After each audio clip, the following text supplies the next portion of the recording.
Hello, welcome to the third option. I'm Judy. And I'm Rick, and we're still talking about the word astonishment and being astonished at God. This is actually the third part, the third episode that we've been talking about this topic, and we want to continue to do so. And we're specifically talking about being astonished at God's goodness. And today in this episode, we want to talk about being astonished at the goodness of God, the astonishment of his love for who he is actually compared to what he does.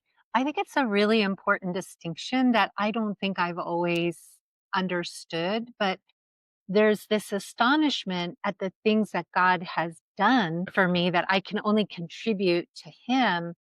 But there's this other part that is who He is, which is beyond just what He can do for It's me. it's revelatory. It comes from revelations of his beauty, his goodness, and his love. Now we've all been astonished at the things he does because he does really good things at Mhm. times, right? I mean, probably all the time, but we notice certain things that make an impact on our situation.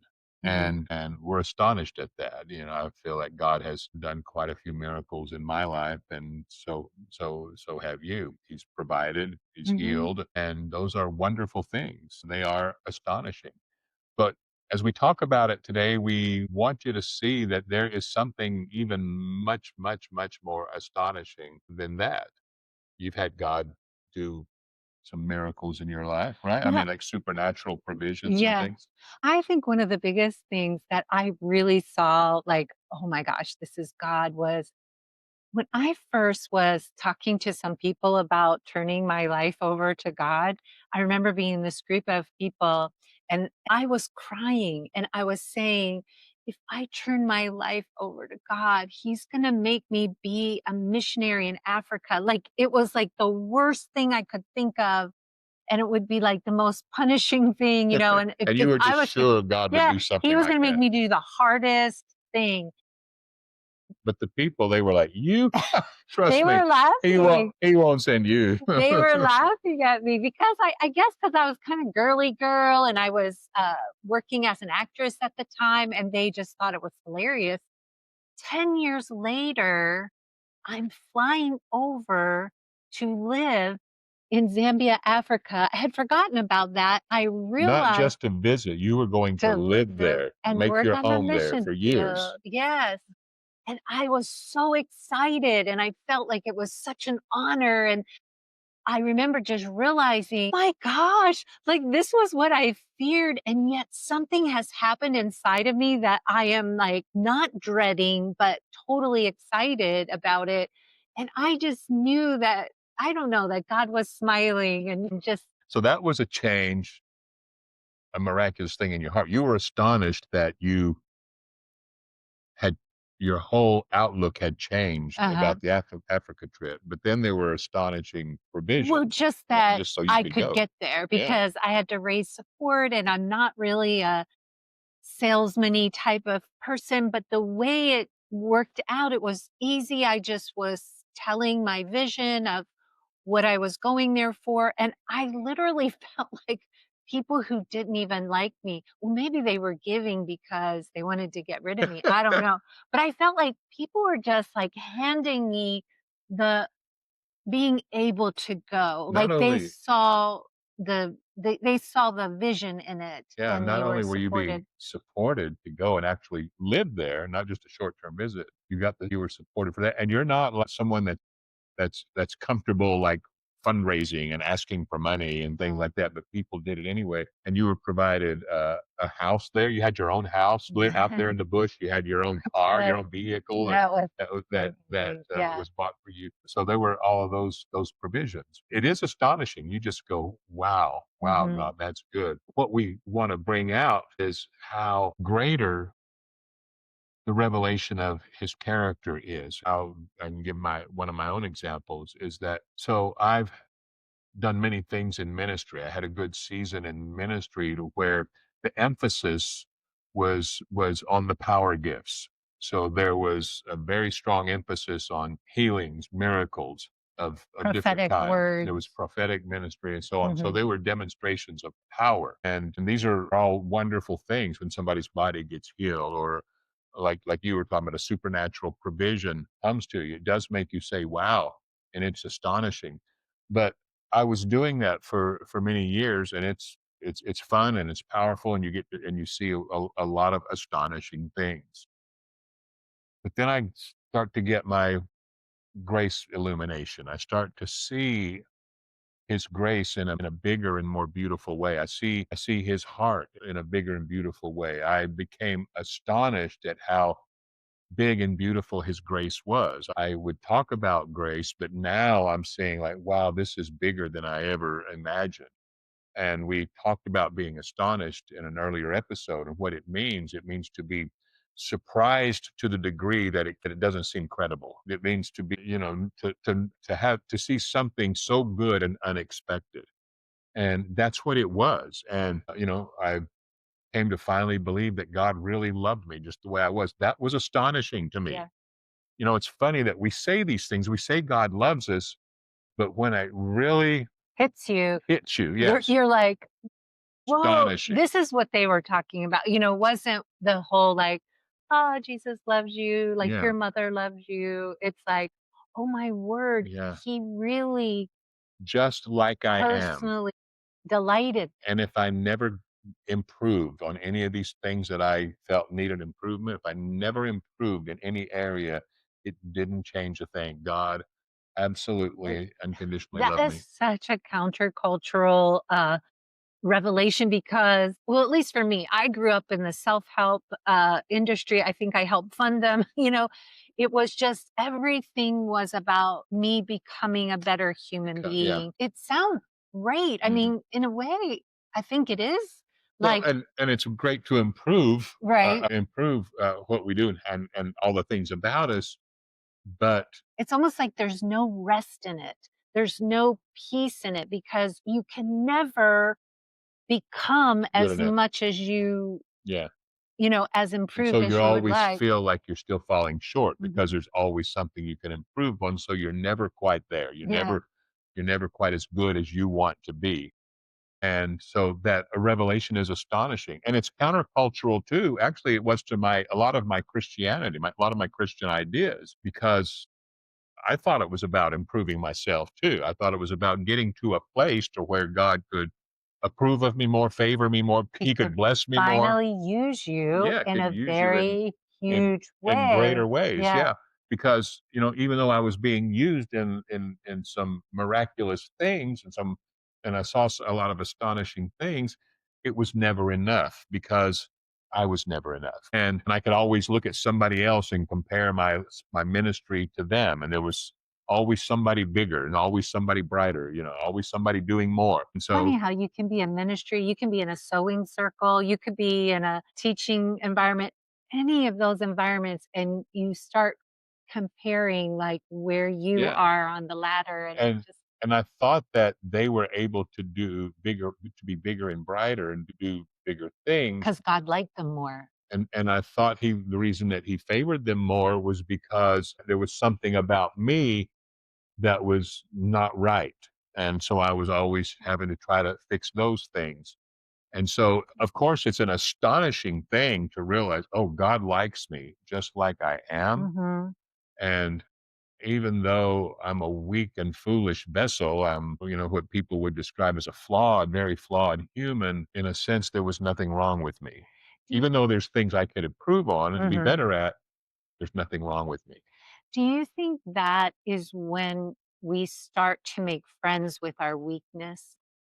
When we start to be able to accept and love our Mhm. weaknesses, not in the Yes. sense where you're like, "Yeah, I'm gonna be weak all the time, and I'm just gonna be this," but Oh, that this you horrible thing I do, I just yeah, really like it. No, yeah, but that you sort of, like, empathy. lay down yeah, Empathy, and you become right. more comfortable in your own skin, and you realize it's good to be me. That Yeah, I am me, I'm and there's unique. nothing wrong with me Yeah. being me. Now we're like I said, we're gonna grow and we're gonna learn to do things better, all of that stuff. But still I'm okay being me and I'm loved being me and I'm worthy of that love. Now Mhm. that's a big eye-opening thing. And these are things that we will say. I've said all those things, but when it hits you, as you say, or you get or the revelation happens, the light hits your eye and it does something to the degree that it affects your heart. It Mhm. changes your life. That's when my ministry began to change, and that's when I became the Doctor Love guy. That's all I wanted to talk about was the love of God. I wanted to talk about his goodness and his grace. And I quit focusing on working the power gifts as much, even though we still pray for people. We still pray for people to be healed and for God to bless them financially in different ways. We still do that. But now my emphasis has shifted to just wanting to declare this glorious love and goodness and grace of Mhm. God. Even though we can do the other things, we don't have a focus or an emphasis. Mhm. Our line of sight has went on to something else that has And that captivated us. yeah, and that's really just us. There are other people who are doing other Yeah, things. there's a lot of different I administrations guess of the things of God. I don't want it to seem like we're minimizing those gifts, No, but I do want to point out that your body, your physical body is eventually going to lay down, right? Your finances and how you're doing they're temporal financially. things. Yeah, you can't take that with you, but your heart, that is eternal. And the effect that it has on you because it's an eternal thing and not temporal. See, you can have temporal things good. You Mm, can be in perfect health, you can have a great income, and you can still have hell in your heart yeah. without if you haven't been astounded or been astonished by the goodness of God. Because if that is happening to you, something's going on inside of you where you can have heaven in any Hmm. situation. Yeah. And so that's why Paul would say things like, "That's why we look not on the things that are temporal, but on the things that are eternal." And that's the kind of astonishment we're talking about, and that's why being astonished at these things is greater. It outshines those other things. And that's what has caused me to kind of take my focus not so much on those things anymore, but to put it on something else. And it's simply because, as you said, not because the other's not good at all. It is. But it has just captivated me in a way that it's just like it's I just want to look at It it and I want to talk more about yeah. that than I want to talk about prosperity or healing or Well, something like I that. I almost feel like it's the root and the healing and the prosperity come out of it's the fruit of seeing something at the root. Very good. I do wanna I'm curious about this because I know it's true in my own life is why when we talk about the goodness of God, I think I immediately thought about things God could do for me. I didn't think about That's a good point. his heart Yeah, or his yeah, personality or the way he saw me, and I very good didn't point. see that It's a for a good long thing to time. bring up because so many of us, we will measure that goodness by what he does or what he doesn't do, and that's simply because we are accustomed to being tuned in to the temporary things. Okay. Sometimes you'll hear somebody say, something God did something good. They'll say, "I went to the doctor and had a good report. God is good." Mhm.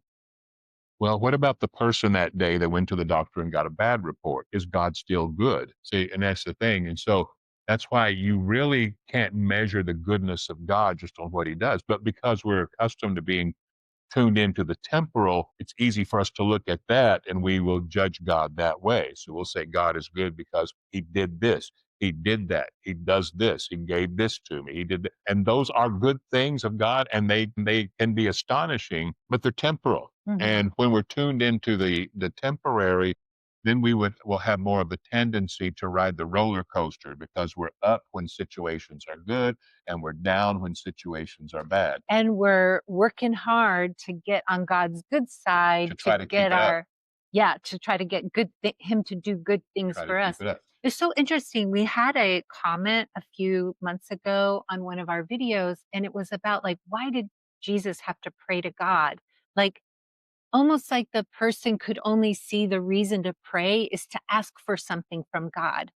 And I was like, really thinking about it, like, Jesus had a relationship that went beyond God, could you do this for me? Could you do Mm, this? And could you make sure these people are he had this flow of a relationship mm. that had more to do with the person of his It father. was a love affair going on in him Yeah. between father and the son. Yeah. So there was communion that was going on, but then there were times when he needed to He tap did in ask. to Yeah. that. He's in Gethsemane, and his soul is vexed over this, True. what's happening and what's about to happen. And so he taps into that. But people, I think the guy was asking the question like, well, isn't that just like God praying to God? Why would God pray to Yeah. God? Well, remember he was very human. And that's what Yeah. made him so different and really the first of his kind. Now we are after that kind, after that same kind now, but he was the first one as the last Adam. Mhm. So that's a good point to bring up. But see, where this this goodness of God that we're talking about, it it is because it's not temporal. Once you are captured by it and you see it in that way, it affects the heart in an eternal way. And when that Mhm. heart is affected in an eternal way, that's when you come into the heaven on earth astonishment thing. That's when you wake up in the morning astonished. You don't you don't wake up and then think about, okay, what do I do now to get connected with God? But you wake up in this astonishment of this beautiful love and this grace and this goodness. And that's why we have the third option. The third option is love. It's love toward us. It's love toward the world. It's love from God. And we talk about it all the time when we go on the road. We're talking about the astonishment of God's goodness and God's love, because what we want is for people to be pleasantly surprised, greatly surprised and how good God is. And if we can surprise somebody with how good God is by speaking words about God, it can break them past some kind of barrier they might have and say, and get them into an open area where they say, God is this good. And like you were bringing up a moment ago, how that affects things like in the temporal realm, like healing and Mhm. provision, is that faith works by love. And so when we're astonished by love, we are overcome with a love that trusts and it believes. Yeah, I have seen it in you a lot since we've been married, the way you handle finances, because we don't have a regular income per se, but you would never get stressed. Well, I shouldn't say never, but like 99% of the It time. would be a very temporal stress Yeah. because, like talking about Jesus, then I would say, "Ooh, this I don't like how this feels. I got to get it to my source." But I actually thought you were kind of weird in it. Like maybe there's something wrong because I felt like it should produce some sort of anxiety, and it didn't in you. You had this, like, rest and trust, plus you'd been doing this for, I mean, what, Yeah, 30 years before yeah. me, and I felt like, how did you get to that place of such trust and such rest that we were gonna be fine, and we have been fine, you know what I mean? So and it there wasn't a striving of, like, I've got to build this up because we don't know what this is going to happen. There was just a sort of a, I don't know, relax. That's a good point. That's what astonishment does. That's Hmm. by having astonishment at God's goodness, you can't help but believe after a while. When a lot of times the problem is we're looking at us and our situation, and it can look bad, and we can look weak, and I can be like, I don't know what to do. So you can look at that, and then when you're like that, then it's like, now I know there's God out there, but He's not I doing don't know what anything. He's going to do if He So, does anything, so I better get to work and myself. I could go down the tubes. But when you look at him, when you look at him as who he is, and you look at him past all the restrictive doctrines about him, all the restrictive doctrines that would disqualify us from blessing, disqualify us from being favored, disqualify us from any kind of goodness from God. When all of that has been obliterated because you've looked at God past all the restrictive doctrines on God and us. Tell me what you mean by By restrictive. restrictive doctrines, God won't bless you if you're this way. Oh, if you don't tithe or if you don't give or if you don't. or if Maybe you've got a habit that you haven't kicked yet, that's why he's holding or if you back. kicked the dog this morning and you forgot to confess it to God, or God is more of a judge than he is a loving father, He's and got you see God more that like way. justice, like Mhm. it's gotta be And fair. so a lot of your doctrinal emphasis is more on about him being a just judge, and he's in the balance and he's keeping score, and all those things are restrictive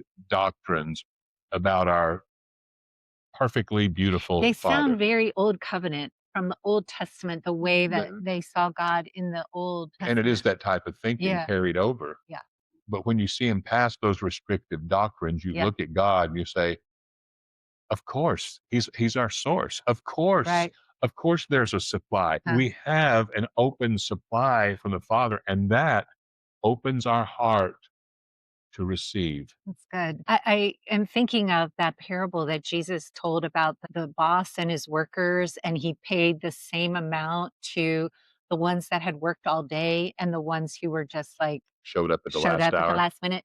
And there's something in our hearts that are like, "That is It's not not just. fair." But and I see this too with the older son and the prodigal son that, here's this brother who wasted everything and he stayed home, did the work, did all the Mhm. right things, and he's not getting a party. And there's this sense of, I think, human that feels that's It's unfair. unfair because But I feel like what God is saying is, I'm better than transaction. You do good, I give you good. You do bad, I give you bad. I'm actually over and abundantly blessing you. He says to the elder brother, everything I have is yours. Like, it's not like I'm holding back on a party for you because you're not, don't have some sort of revelation. He's like, everything I have is yours to enjoy. Do you want to enjoy it? Like, come in the party. Are you willing to completely enjoy what I've given you? And I feel like God is differentiating. I think Jesus is differentiating the God that they knew from the old covenant from who he's revealing as the real Father, over and above loving, yeah, that's a gracious. good way of saying it when you say the old covenant, because we see the old covenant aligns up more with the human sense of justice. Best religious system I think that's been created. If any could be, Paul said that would be it, but it still doesn't work. Yeah. And our sense of justice is a scorekeeping and a balance, and God, and so we put that on God. And so when we put our sense of justice on God, then that's a restrictive doctrine. It restricts God. Many people think, God's got his hands tied. He can't do certain things. He can't bless you if this is going on, if you do this and all that. And if you read those things, some of those things you just mentioned, we see that God blows past that again and again and again. Mhm. And he has recorded that to show us his character. Why does he pay the people that show up the last hour? It's not fair in our eyes. And Jesus told that story on purpose because he says, you've got a sense of fairness that you're putting on God that's not there. His sense of fairness is mercy. His sense of fairness is grace. Should I not be good to these I people? was thinking of that exact verse from Jonah. Yeah, who don't Isn't know it their right hand isn't from their it left. good? Isn't it right for me to be concerned about these? Mhm. And even those that got paid the last hour of the day and those who worked all Oh, day, oh, who he said worked the same longer, thing. same thing. Yeah. He says, "Don't I have the right to be good to them if I choose to be good?" And he's telling us about the Father's heart. Now, when somebody hears Jesus tell that, if they see that and they're going, either they're getting angry at it or they're going, "Wow, I did not know that about God." That's a surprise where you're astonished. That's why when all the disciples those times in the scriptures or in the, gospel where the disciples would be astonished at what he said Yeah, more yeah, equally as what he yeah, did. and So they would be astonished beyond when he yeah, and was not just him, but many in the healing crowd yeah, too that he healing the blind person or making someone walk. They were astonished by that.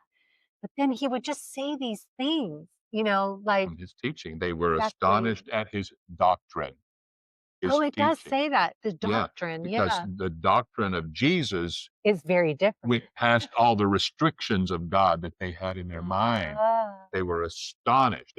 What does it mean to be astonished? It means to be surprised in a way that it doesn't seem real. It seems too Doesn't good to be true. doesn't seem credible. God, could God be that good? Mhm, And that's what the expression of Jesus was, always blowing that old doctrine out of the mhm, water. Like, no, you say God's this good, boom, he's that good. And they mhm, would be astonished at his doctrine. mhm. Another one says they were astonished at his words. Another says they were astonished at his teaching because he taught as one that knows it with With authority, authority, like, didn't teach like the scribes yeah, did. See, so the scribes had God this way, and mm, Jesus went, boom. He said, here's God. And they, yeah, see what you just did? That's yeah. astonishment. And that's what they would do. So Paul in Philippians, I think it's Philippians, is it 3 or 4? 3, where he talks about he counts everything else As rubbish. as rubbish for just the knowing of Yeah, God. that's Not what we're talking about. Yeah, not just the doing of God, Mhm. but the knowing of Jesus, and that